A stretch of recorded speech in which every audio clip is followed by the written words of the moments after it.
আয়াত নাম্বার 104।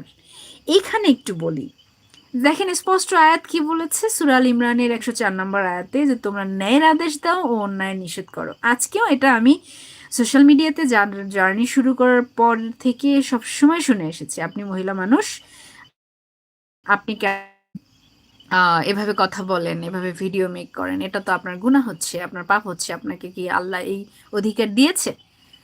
উত্তর হচ্ছে ইয়েস, আমাকে দিয়েছে।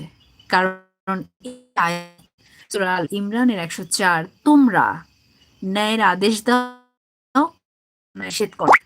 এখানে কি বলে দিয়েছে যে ন্যায়ের আদেশ শুধুমাত্র পুরুষই দিবে, নারী দিতে পারবে না?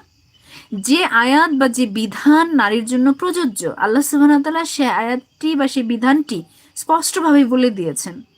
সূরা আহজাব, সূরা আন-নিসা, আরো অনেক সূরাতেই সেটা স্পষ্টভাবে বলে দিয়েছেন।